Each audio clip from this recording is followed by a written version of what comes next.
right now by saying this.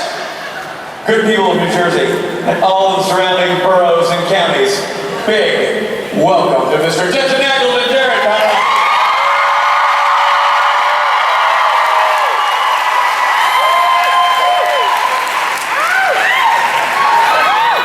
Thanks, Ricardo.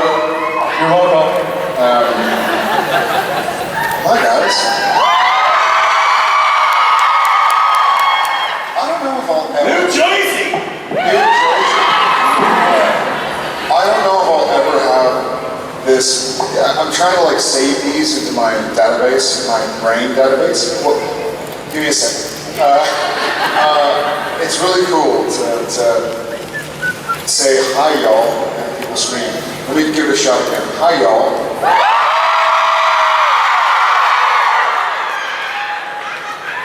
Good to be here. Hey Jared, I got a question for you. Yeah. Where is New Jersey? It is right next to Old Jersey. Right? Right. Okay, here's the question. Where is Jersey? What? Don't make this shit up. Did you say New England? Or just Old England? Original England? The UK? America's on. What if like, if you... Here we go, a geography lesson. Why don't... This is a legitimate first-time question. This isn't a gag. If you were to have a son, and you called him New Jensen, people would look at you funny. But if he's just another similar, like, why is New Jersey or New York anything similar to York or Jersey, the original? If you're like, hey, so Richard Spade, I'm trying to make fun of Richard Spade, I think it's like Richard Spade the seventh. Saying it should be called Jersey Junior? Yes. But here's the big question, would there be a comma? Like in Richard's name. Yeah. He has a comma in his name. There's punctuation in Richard's name. He has an apostrophe and a comma. Not a hyphen, like little. Somebody over there.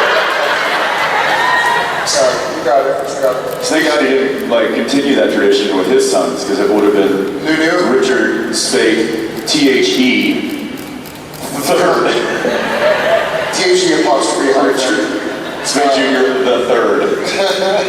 Sorry guys, it's really cool to be here. We are as close to exactly 1/3 through our final season as we can be. We are what? Boo you! Stand up. Go stand up. Well, I wear makeup for a living, so it's pretty exciting. We know what the season's about. We've done a lot of it. And I think the next time we see our SDM family, we will have aired our first episode, but in Toronto, we all already... Yeah. So this is where we are all kind of trying to get prep for the 15th and final season. Way to break it down, Jared. It's New Jerry. My dad was Jerry. I'm New Jerry. All right, let's start out. How are you? Hi, I'm Dean. I'm sorry, I'm very nervous. I wasn't expecting you to drink. But my question is for both of you. You've been standing there. I'm shaking. I'm sorry. Okay, so my question is for both of you. As someone who has a fear of flying, like Dean does in the show, how do you guys, if you do, like cope with that, and like how do you distract yourselves? Because I'm terrified of flying. I do a lot of drugs. That sounded judgy, guys. It was. That's actually a great question. I for some reason, I don't love heights. Mr. Spade and I deal with it, so I'm pretty tall, so I'm used to being, like, if I fall, I die. I'm not sure, that's a really good question. Richard and I, when we all went to Dubai, and May, and I went to the Burj Al Khalifa, which is the tallest building in the world. And we went and had a little tour. And he and I both were like, this is creepy. It feels like you're flying on a plane. Dean, I don't know, man. Let me ask you this. What is it about flying that you're frightened of? I have a fear of heights, and I get airsick really easily. Okay. So I don't know how to like. Well, because for some people it's not being in control. For some people it's turbulence. For some people it's fear of heights. My wife is a very, very poor flyer. Any mild turbulence, and she wants me to go and knock on the cabin door and ask the pilot what's going on. And I don't know that turbulence is an issue for you, but if it is, I'll tell you what a pilot friend of ours told me and explained to my wife that actually helped her. He said to her, he said that when you're flying through the air, you hit turbulence. Air, it moves like water. So those are little ripples in the air that the plane is hitting. But when you're in a boat and you go across somebody else's wake or some sort of a little bump in the water and stuff, there's no fear of the boat all of a sudden just capsizing and sinking to the ground. It's a boat, it's meant to float. That's essentially what an airplane going through turbulence is. It's just ripples in the air. It's meant to fly. It's meant for that stuff. It's not scary. It's not the plane going down. It's none of that. So she found that helpful, just knowing that kind of little bit of information. Now, if it's getting sick, hissing all over the person in front of you, can't help you with that. Unfortunately, the second question, he is really scared of boats. I'm terrified of sinking in the water. Apples is right. Yeah, air is fluid in a strange way. So, like you mentioned, if you hit a wave in the water on a boat, you are maybe upset for a second. That's not crash. You'll be safe, man.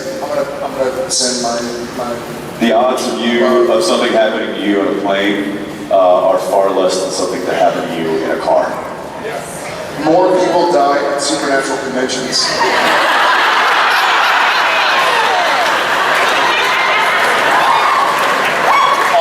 On the left side, so shit. Anyway, good luck out there. Good luck out there, dude. Thank you so much. Yeah, you bet. Cheers. Hello. This question's for either of you, but probably Jensen has a better chance of knowing the answer. What the fuck is that supposed to be? It's sort of Impala. In the episode when the guy auctioning body parts to monsters, Donna's niece rolled up into the cold open in a late model Chevy Impala. So when Dean examined the car for evidence, I was kind of expecting some kind of smart-ass remark. Then I looked closer and realized they'd removed the logo. Why in the world did they basically cast another Impala on the show and then anonymize it? I know the answer.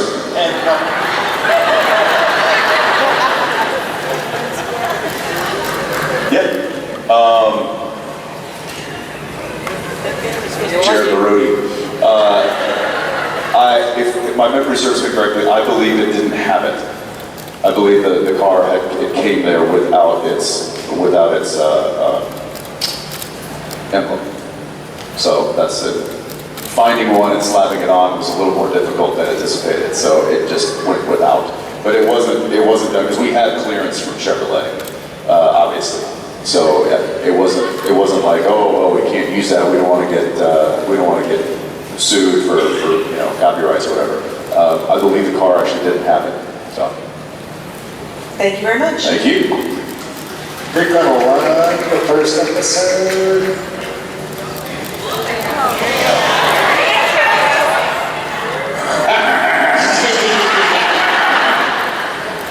Hey, how are you? Hi, my question is for Jensen, but mainly about Jared. So, It's my favorite kind of question. I don't have to do any work, but I get to hear about it. before 2008, Jensen, you said that you are a performer, not a singer. We all know what happened after that, right? You didn't really keep your word. But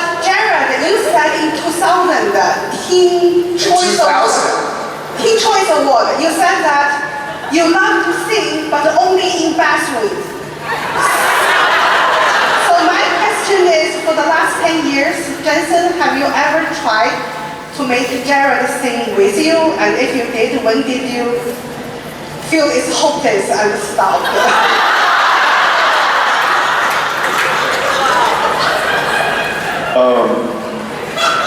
Some might say that he's the songbird of our generation. Some. Voice of an angel, really. A deaf angel. Mute angel is what. I have heard Jared on occasion sing along with a song that happens to be on or whatever. But I've never seen him just belt it out by himself. And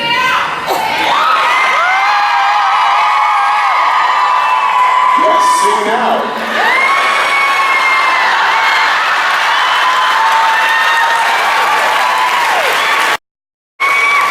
See how it feels? Dance, monkey, dance!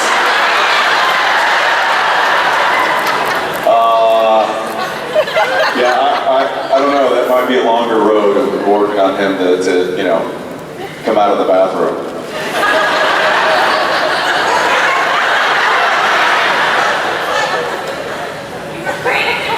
However, one time in the bathroom, Borja was there, or were you there? It was Borja. So, it wasn't here in New Jersey? Toronto. So one time, this is so awkward. So one time, a few of us had to use, we were at a convention, and a few of us had to use the bathroom. But men's bathrooms, I think the acoustics in them are really kind of like atrocious. What are you laughing at?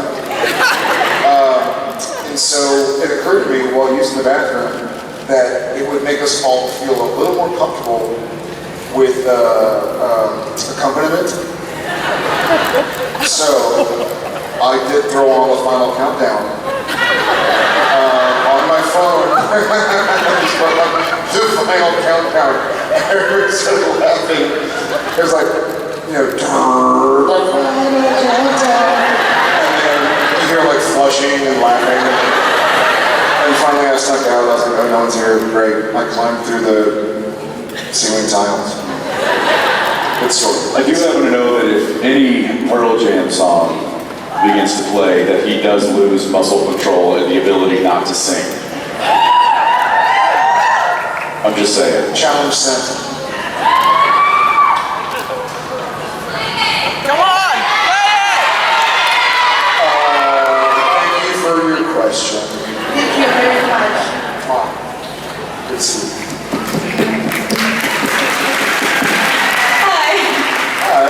Hi, I'm Jamie. You're Ruby. I am. Hi. She's actually a phenomenal Ruby. Thank you so much. I looked over, I literally was like, oh, Jen's here. Oh, that's not Jen. Well, thank you, because your wife is incredible, so that's a huge compliment. Back off.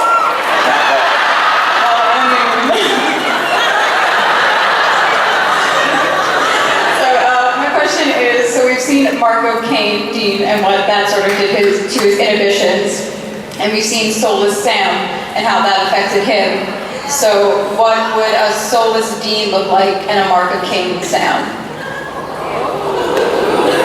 Just wait till episode 12. Just kidding. You know I was kidding.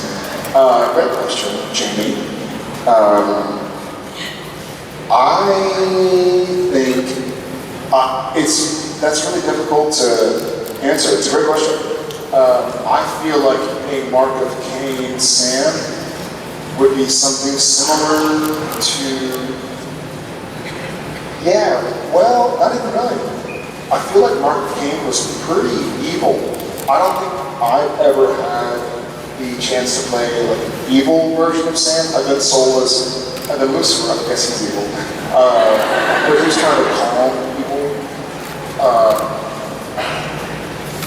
Oh, you know what? there was an episode, where Sam ends up picking up Joe along with all and like slamming her on the,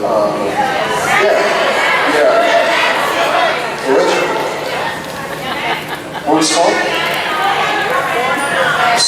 Born Under a Bad Sign. Yeah, I feel like Mark Kane would be like that, but just on steroids to some degree. Like even more, you know, when Ackles did Mark Kane, he did a fantastic job.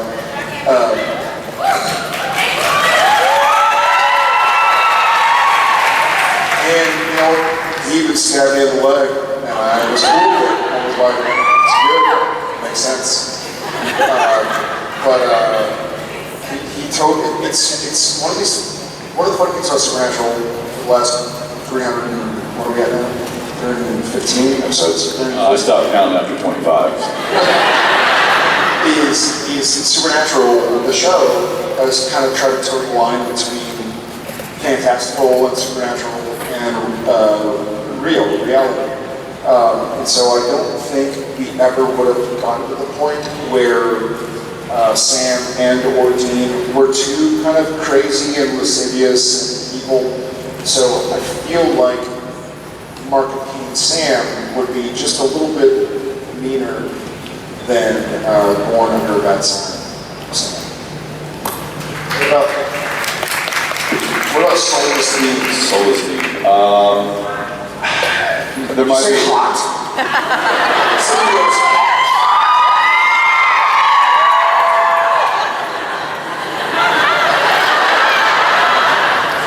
Soulless Dean would probably be doing a lot less pull-ups and a lot less push-ups.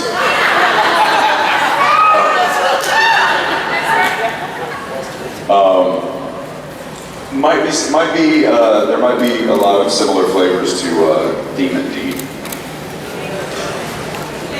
Also hot.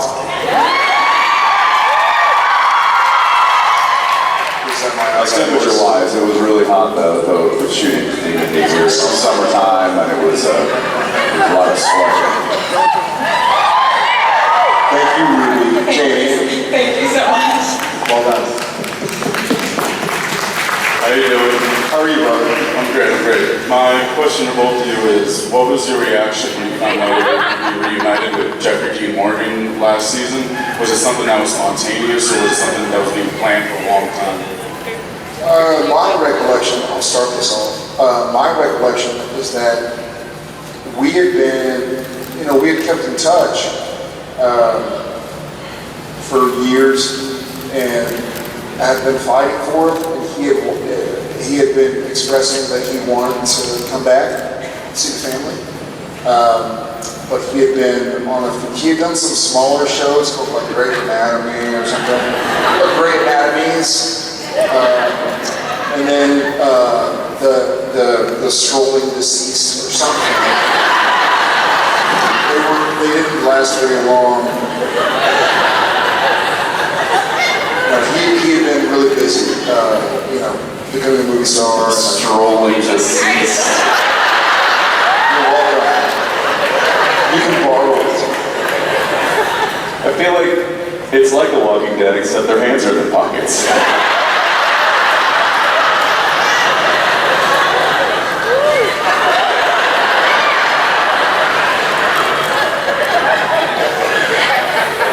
Are you whistling?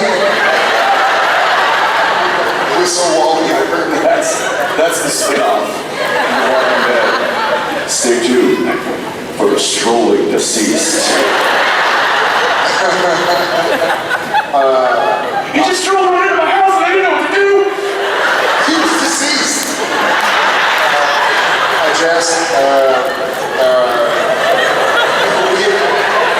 We had tried to make a way to make sense of it for a long time. Like there were a bunch of characters in the show that we wanted back. He was definitely top of the list for what it meant for both Jensen and Jared and Sam. And then they finally found a way to make it make sense. And then I smashed a pearl and hit him in the balls with it. I think y'all saw it on the camera. Oh, hi, she's 7. Clean it up, by the way. It was awesome. It was awesome to revisit and to work together. It was, it was a little tricky because the show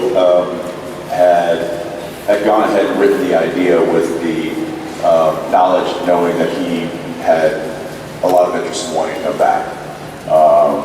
And a lot of that had been expressed through Jared and I, who still keep in good contact with Jeff. You know, I remember saying, like, this should happen. Like, this is obviously something that everybody wants to happen, but a lot of it really depended on his schedule. You know, as you know, the man's pretty busy.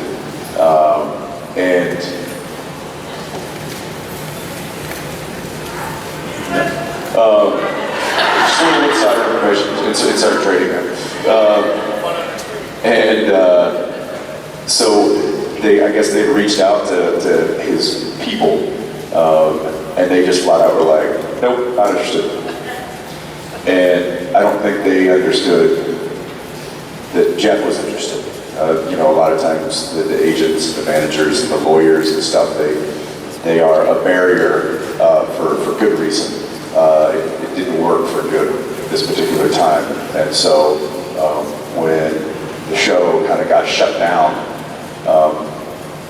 the Bob Singer actually, yeah, he gave me a ring and said, hey, you know Jeff, does he not want to do this now, or what's the deal? And I'm like, no. Every conversation I've ever had with him, he's expressed, you know, total interest in coming back. He's like, well, you know, we just got the door slammed in our face. I'm like, what? So I called Jeff and I was like, hey, are you still interested? He's like, it's like, absolutely. I'm like, well, not according to your folks. And he was like, oh, that's ridiculous. So I'll call him right now. So he called them, gave them the heads up. The show called back and they were like, okay, fine. But we're gonna need A, B, C, D, E, F, and G. And the show was like, whoa, we can't do that. That's, you know, that's not our budget. We don't have Walking Dead money. and so again, the door got slammed. They were like, well, you can't do that. No. So Bob calls me back up. He's like, what's going on here? Like, hey, now he says yes, but he wants all this stuff. I'm like, I call Jeff again. I'm like, hey, you know, he's like, I didn't ask for any of that.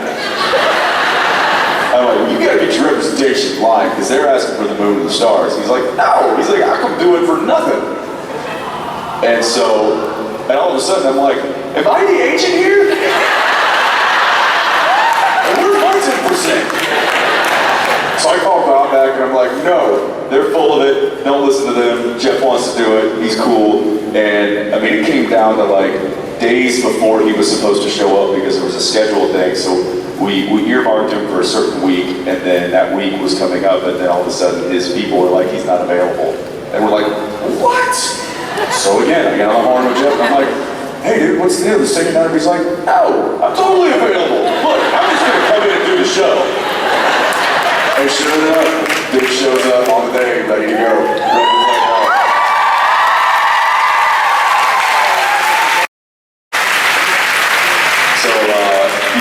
Thankfully, there were forces outside the control of the entertainment managers and lawyers and agents that were at work with that situation, and it all came to happen. So we were all thankful for that. Thank you so much. Thanks, brother.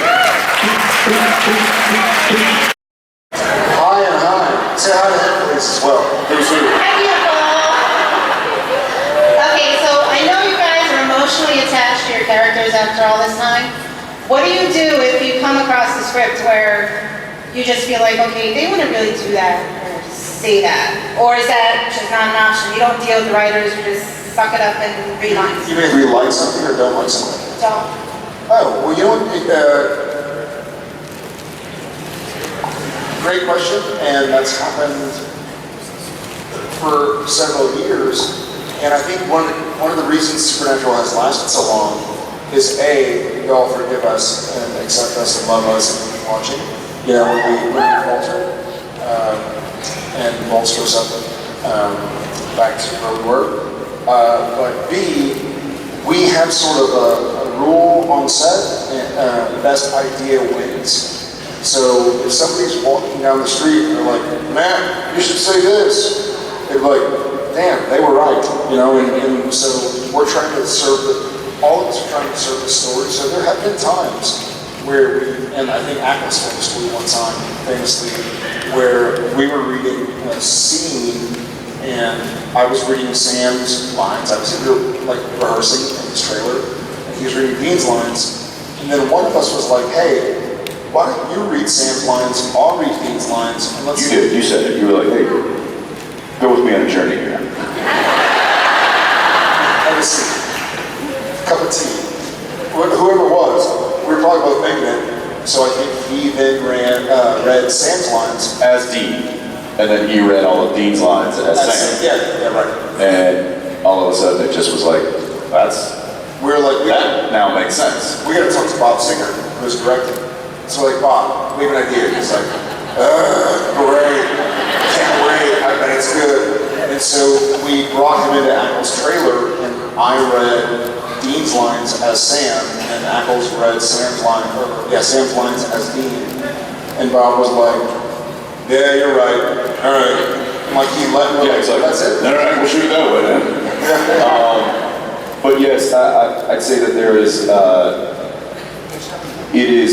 it happens quite frequently.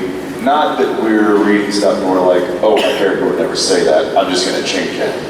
It is, look, the writers do an amazing job, and they write incredible stories, and they write fantastic dialogue, and it's, you know, we're lucky to have the crew and the team that we do.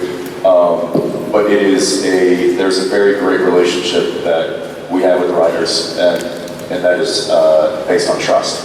We trust that they want the best for our characters and the show, and they trust that we will perform it to the best that we can. If there's a line in there, or if there's an action in there that is written on the page that maybe the writer was thinking fit that moment, but then when we get it on its feet, we say it out loud, or we perform the action physically, and it just doesn't make sense for the character, it doesn't make sense for the particular scene or story, they have entrusted us to make those adjustments needed. And I think that's probably a rare thing in the entertainment industry. I mean, he and I... A lot of times people would have to phone to the writer's office, you have to call people, and sometimes we're shooting at like midnight on a Friday, and everybody in LA is asleep. And we're like, well, these lines are just not making sense now that we're saying it out loud. And so, and I'm not, Jensen and I are not the type of people to toot our own horns, but I only have 6 months more with this character until the show is over. And I will say, like, we've protected our characters for 14 and a third years. We haven't protected Jensen, we haven't protected Jared, we protected Sam and Dean Winchester, and so I think we earned it. Like, I'll say that. I fucking...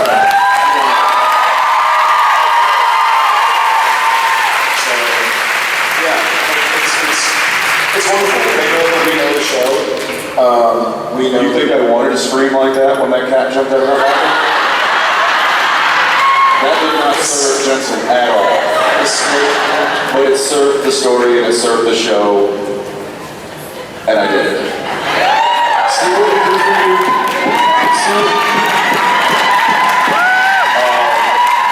Thank you. Yeah. Thank you. Thank you for that. Hi. Hi, this question is for both of you. As actors who have been portraying your characters for as long as you have, is there anything you do either separately or together to get into character and prepare to do scenes or anything like that? You mean just in general?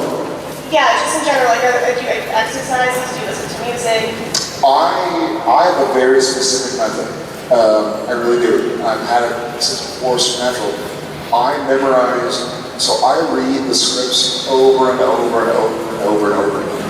I have read through script 10, but I've read the outline for 11 and 12 a dozen times at least. And then, so the way I try to approach the day, the filming day, is to pretend it's a movie I've seen a dozen times.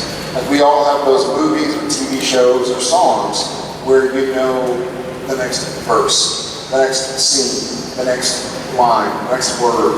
So I try to get to that spot where I know what is going on in the scene. You know, if there's a scene about Sam going to the store, then the scene's about Sam going to the store. So Sam says to me, hey, I'm going to the store. What do you get? Apples and oranges. Why oranges? Well, I'm trying to start a new diet. Well, what's your new diet? Well, I like vitamin C. Well, why vitamin? So, and then, but the words don't really matter. It's more about who you are as a person, as a character, and blending them. So for me, I try and just make it like it's in the back of my head, like a dream I've had myself. So I memorize my lines on the treadmill. That morning, I commit to whatever scenes we're doing that day. And then he and I will get to set in like hair and makeup or one of our trailers or blocking, kind of get through it and kind of do the logistics of it. But yeah, and then you just kind of like bob and weave, you know? I don't read the script. The script reads me. Chuck Norris?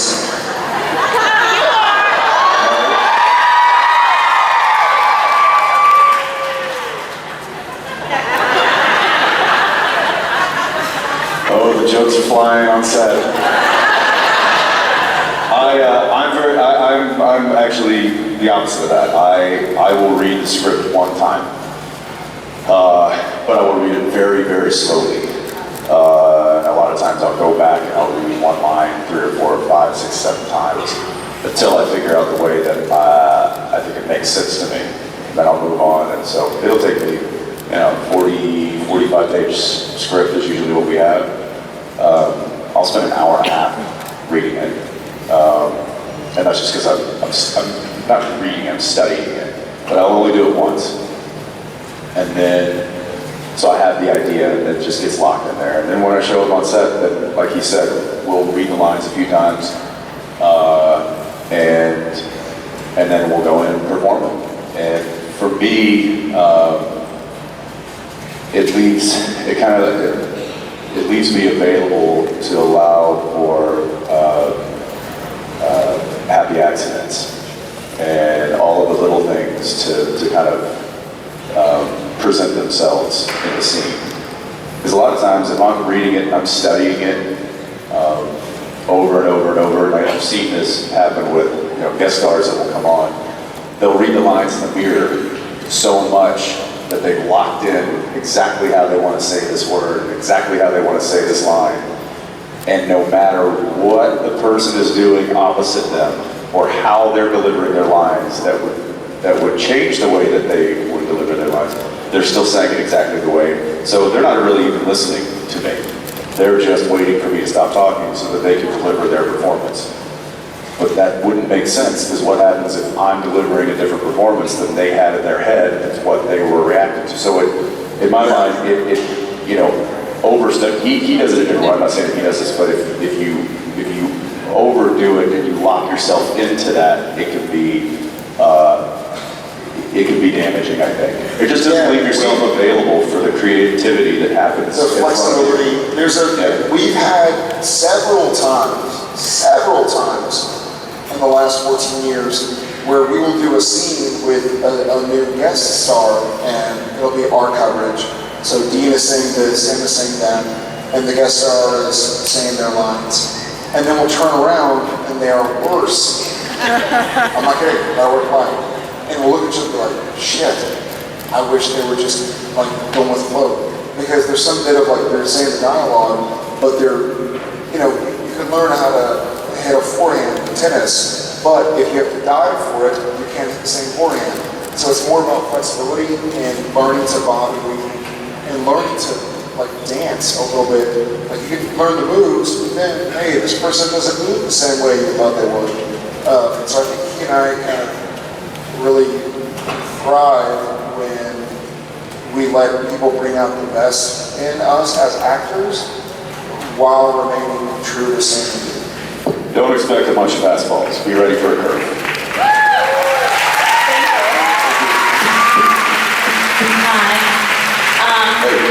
So my big thing is everybody looks at you guys with such perfection, and we tend to forget that you're just human like all of us. Not true.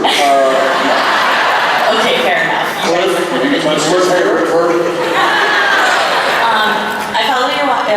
your guys' wives on Instagram, and if they were here right now, what would they say their biggest pet peeves with you were and why?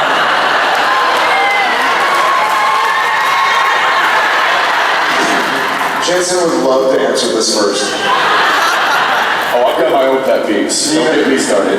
Do you know yours? Do you know your biggest? Yeah, how much time do we have? I'll tell you one. I've said it before. And every time Jared comes into my trailer. No, what would Dee say about you? Not what would you say about me? Okay, we already know that. What would Dee say about you? Heard about you. What would Daniel say about me? Her about Leave me me. alone. Gosh, where do I start? I mean, I have a few. There's the usual things. Pick up after yourself. You know, the dishwasher is right there. Why would you leave it in the sink? Because it's easy. Actually, I say because I know you'll put it in the dishwasher. Yeah, that doesn't go over well. And I go, you're angry. And she's like, uh-huh. And so I go to grab a towel, I wrap it around her shoulders, and I go, now you're super angry.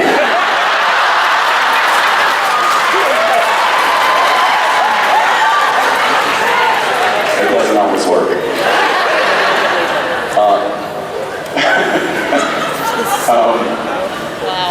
So, I don't know, I'll name one that I know drives her nuts.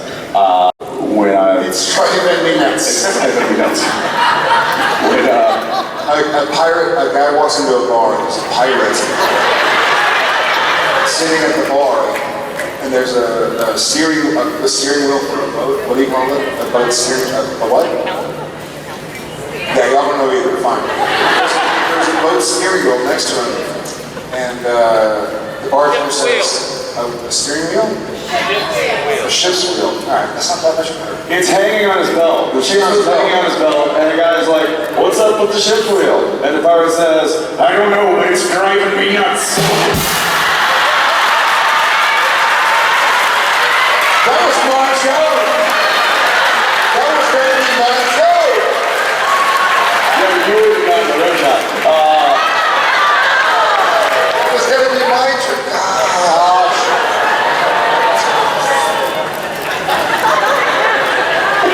Damn it. I was driving me nuts. You can just repeat the same punchline. Okay. That works. You know, when a joke becomes a dad joke, when it becomes apparent.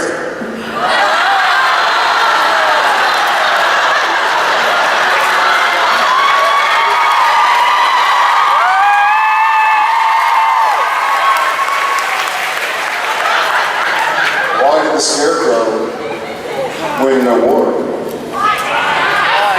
He was outstanding in his field.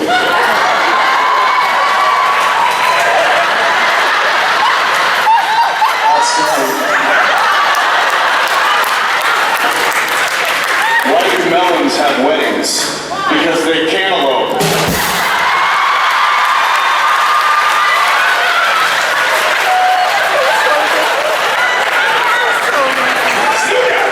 What's the difference between jam and marmalade? Nope. To answer your question, what is Jen's pet peeve for him? All of that. All of it. Thank you. Okay. I'm not sure we answered the question, but I don't think we did. do you know, like, right off the top of your head, like one thing that Jen just like? Yes, I leave the doors open at the house. I leave the, like if I go outside to let the chickens out or something, or let the dogs go pee, I don't close the door. I live like a bachelor, so when I work out, I don't want to do like a whole load of laundry just for one set of clothes, so I'll jump into the shower in my clothes and but I'll like, just so they don't get moldy, and then I'll hang them over the bath. Apparently I thrash around a lot when I'm asleep. Deal would cut my throat. Where do these scars come from?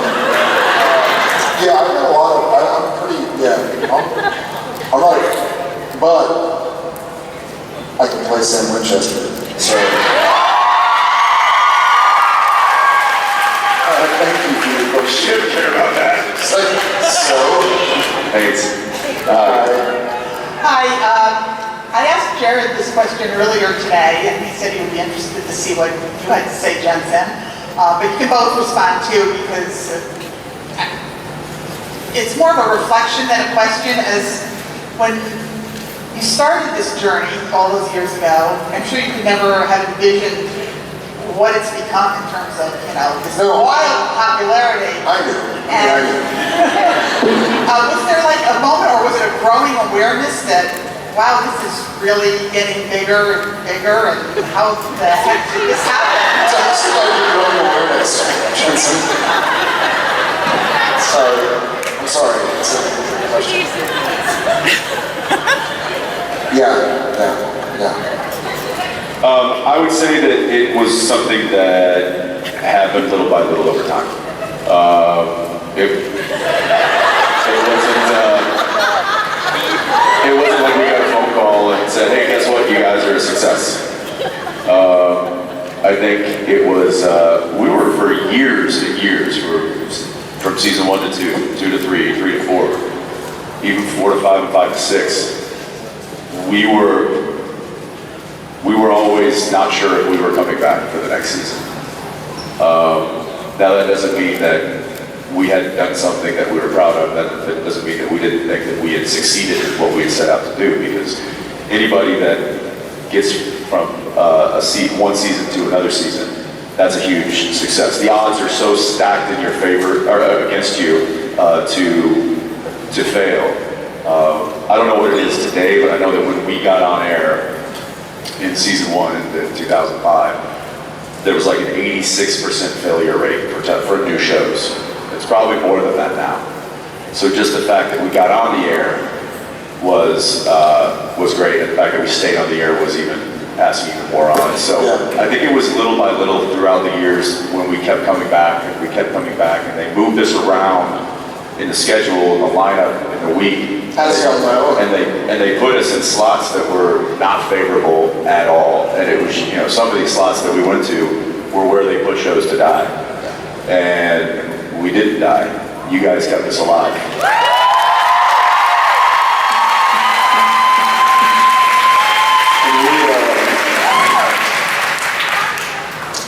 Early on, that's right. It was sort of like season maybe 6 is the first time I knew that, or not knew, you never know, but I think season 4, 5, or 6 was the first The confidence changed. Yeah, and we had, or we have, a lot of really,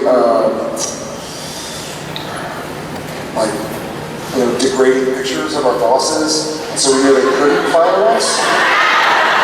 But Twitter wasn't big yet, so no, it was it's for a while. It was almost like a episode thing where we never knew we thought we jumped the shark like 12 times, and we're like, oh, this is certainly we did an episode called Jump the Shark. We thought we were that we were done. We were like, well, we might as well just throw it all against the wall because this is a sinking ship, and it did sink, and it kept floating, and we kept moving, and we kept making the show that we wanted to make, and you all started paying attention, and some of you did from the get-go. Some of you found out about us as we were going along. Some of you just found out about us a year ago, and where have you been?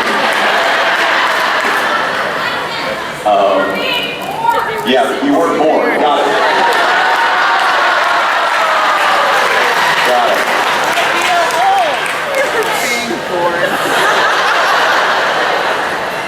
She's probably not mine. How's this?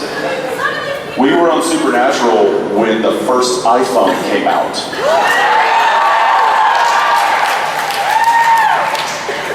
Yeah. He didn't get one.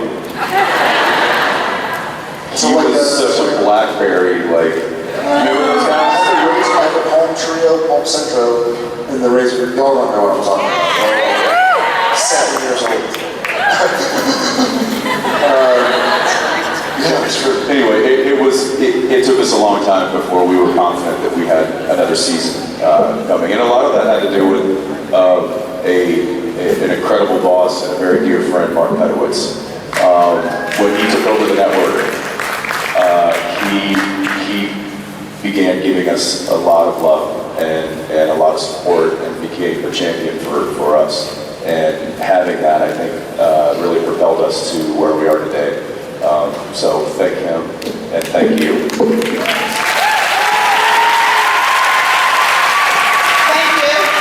you. NJcon, it's so nice to meet you guys. First of all, Jared, congrats on Walker, Texas Ranger. So proud of you. Fingers crossed. Thank you. Welcome. And Jensen, Really quickly, just so y'all know, just to clear it up. It's not picked up or anything yet, but whether or not it gets picked up for the next 6 months and change, I am Sam fucking Winchester.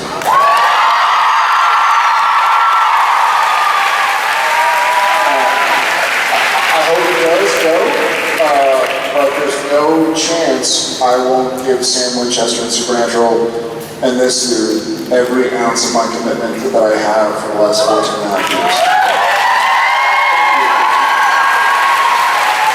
and Jensen, congratulations on winning not soccer at the charity games. So my question is, They said football. That you're going to be playing football. Some people said soccer, some other people said football. I'm like, great, hybrid sports, I'm into that.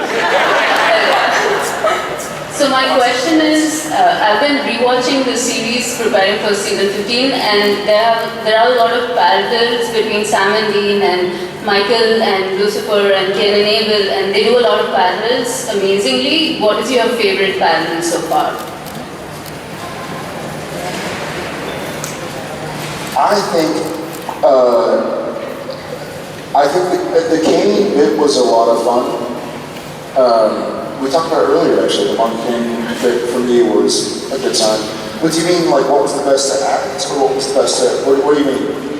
What's the best connection, like parallel? There was one episode where there was a parallel between two boys who were brothers, and then they just do a good job of tying the show. I think for me, like, the battles between Mark Cain, Dean, and normal Sam were fun. God, it's rough. I have a soft spot, obviously, for Demon Blood Sam from season 4.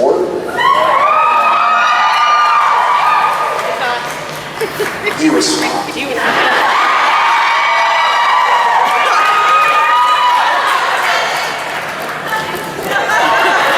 There was, I feel like the battle between Michael and Sam and Cass was something that, what's that? No, not Michael and Lucifer. You mean a puppet fight?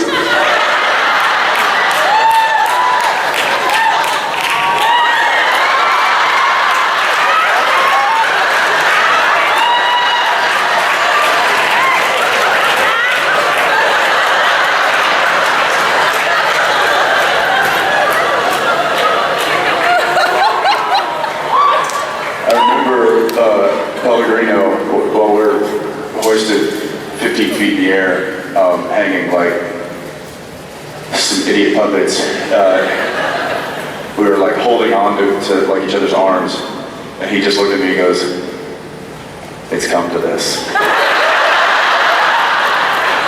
And I looked back at him and I was like, I feel like I should apologize to you. I'm like, here's this incredibly talented actor in front of me, and fighter, and just somebody who shows up every time he's on set and gives 150% of what he needs to do to make that day incredible. I mean, he's just, we have the utmost respect for Mark Pellegrino, and he's just hanging there like a helpless rag doll. And I'm at least glad that he had someone to hang there with. I would have felt bad if he was up there by himself. But as far as battles go, there's a lot that have stood out to me that I've been happy with. I will say that there's one coming up in. It's not a big. It's not Cain and Abel, or it's not these, like some sort of a big character thing, but it is a battle that I think you're going to enjoy. We're filming it this week.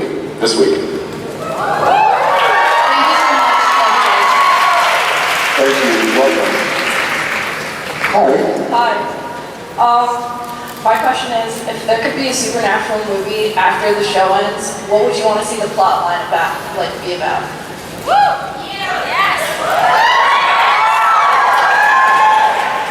We didn't even say what the plot line would be about. It's moving. Thank you.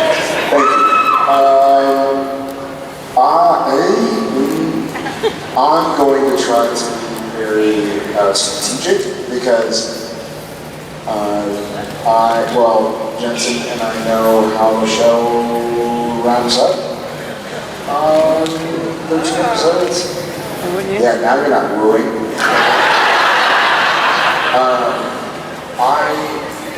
If and when there is a supernatural movie or reboot a la Netflix, I mean, I got some screams, so your turn, so I got some chairs. You need to throw out an idea. I know. Where's my rib shot?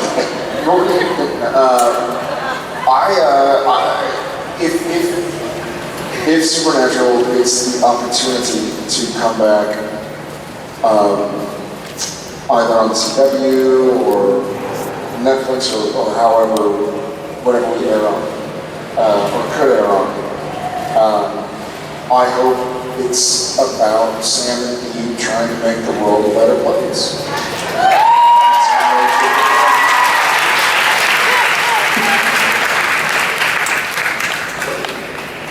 I hope we do more time travel.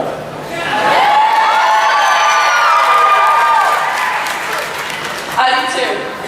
There you go. That's all I got. To where?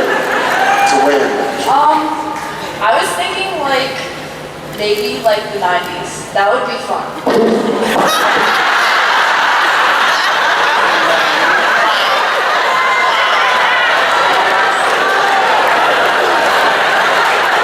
Could you imagine going way back?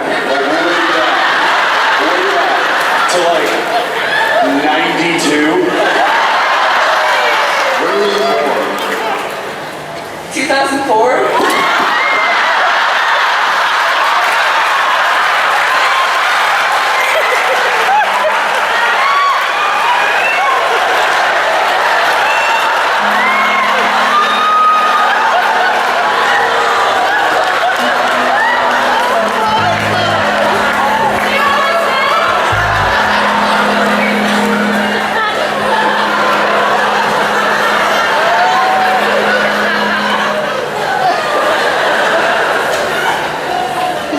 Literally, the underwear I'm wearing is older than you. It's the newest pair I have.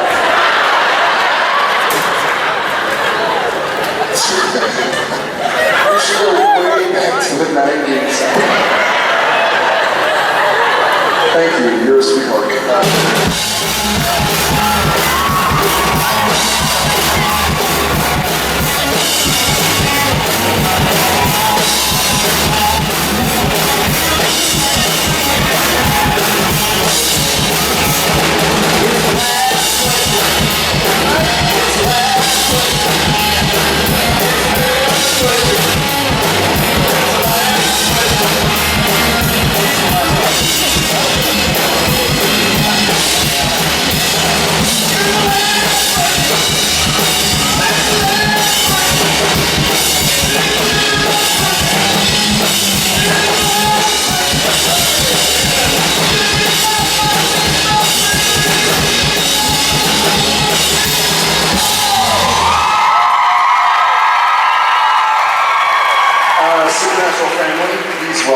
Tracy. Tracy,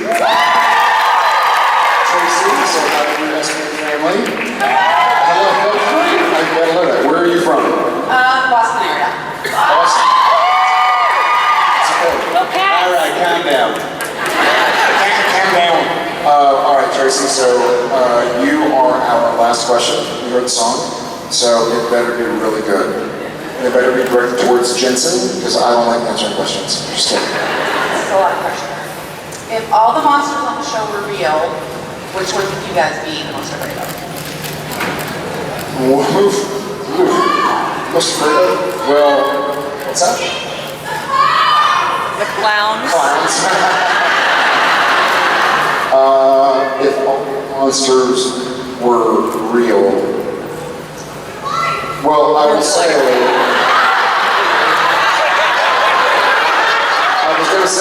though not a monster, I am more scared of my wife than anybody on the planet, so, yeah.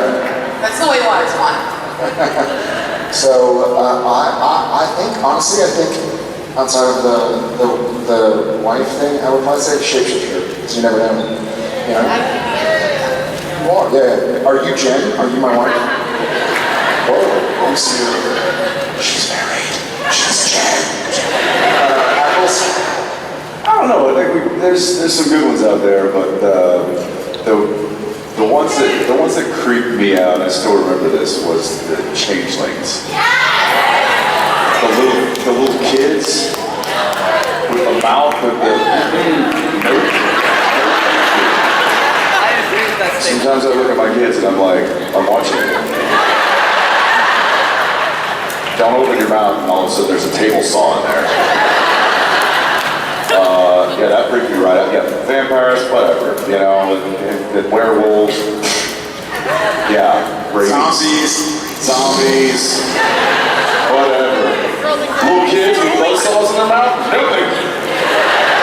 What would be yours? What's the violence? Really? Yeah, they're kind of kooky. They're kind of creepy. All right, fair enough. If they get pissed, they just eat you. You don't need borax. Thank you. Thank you, Tracy. Boston.